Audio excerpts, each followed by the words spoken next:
Tad mēs tagad atrodamies Greenhort projekta zemeņu izmēģinājumā, kur līdzīgi kā dārzeņiem, mēs rindstarpās izmēģinām dažādus starpaugus. Šis jau ir 3. audzēšanas gads, tāpēc zemeņu stādījums vairs nav tik veselīgs, un arī jau ir sezonas beigas, kad jau burtiski pēdējās ogas tiek vāktas.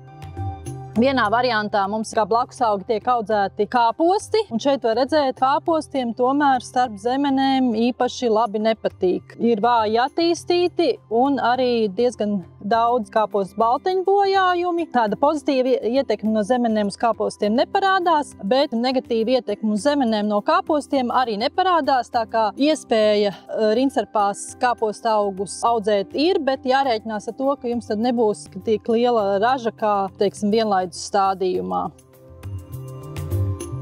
Citā audzēšanas variantā mums šogad ir iesētas samtenes. Samtenes, diemžēl, šogad no stādiem mums neizdevās izaudzēt, jo ļoti slikti sadīga sēklas, tāpēc mēs sējām ar sēju, un līdz ar to samtenes arī neizauga tik liels šogad, tā kā būtu bijis, ja būtu no stādiem audzēts. Ja mums bija sākumā domāts, ka samtenes varbūt varētu samazināt kaitēkļu izplatību zemenēs, tad sakarā ar to, kad iznāca ļoti vēl šī samteņu sēja un samtenes ļoti lēni attīstījās, tad arī līdz ar to šī ietekme uz kaitēkļiem neparādījās. Un, ja būtu iesaistīts arī kāds zinātnieks, kurš nodarbotos ar nematožu pētniecību, tad iespējams, ka parādītos lielāks efekts tieši uz nematožu ierobežošanu, bet šī projekta ietvaros mēs to nepētam, jo samtenes ārzemēs ļoti plaši pirms zemenēm audzē stādījumos tieši, lai ierobežotu šo nematožu izplatību. 3.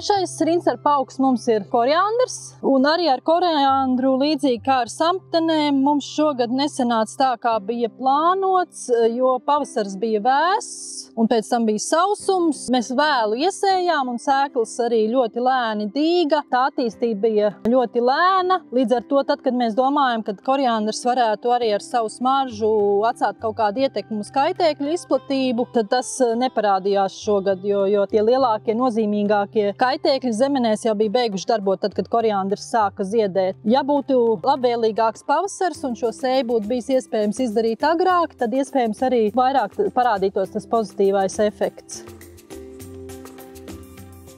Šajā izmēģinājumā ir izmantota šķirne malvina, kas ir ar ļoti vēlu dziedēšanas laiku, un viena arī no šķirnes malvina problēmām audzēšanām ir sliktā aputeksnēšanās. Un ja varētu panākt labāk šo aputeksnētāju kukaiņu piesaistīšanu, tad tas arī varētu palīdzēt uzlabot ogu kvalitāti, kad mazāk būtu kroplīgo ogu. Var manīt, ka koriandrs piesaista dažādus aputeksnētāju kukaiņus, un ja varētu panākt, ka dziedēšana būtu vienlaicīga ar zemenēm, tad tas arī palīdzētu zemenēm labāk aputeksnēties. Bet, diemžēl, šogad šīs laika apstākļos tas neizdevās.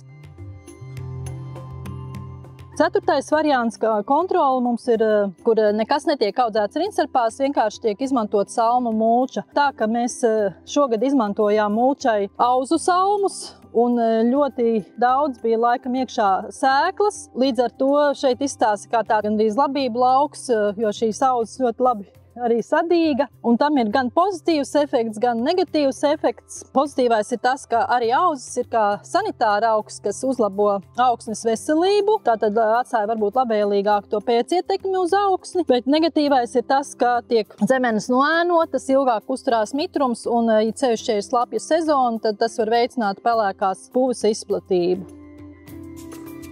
Pirmajā audzēšanas gadā, kad mēs tikko iestādījām zemenes, mums tika izmantot frigo augstumā glabātie stādi, kuri jau dod pirmo ražu stādīšanas gadā, un sezona bija diezgan sausa. Tūlīt pēc iestādīšanas, ja mēs veicām šo mulčēšanu, mēs labāk saglabājām mitrumu augsnē, un kā starpaugs pirmajā audzēšanas gadā iesēts viengadīgais āboliņš. Šajā pirmajā sezonā labāki zemeņu ražas rezultāti bija tur, kur bija tikai salmu mulča, jo šis viengadīgais āboliņš šajā sausumā patērēja mitrumu un atņēma to zemenēm, līdz ar to zemenēm tā ietekme bija negatīvāka.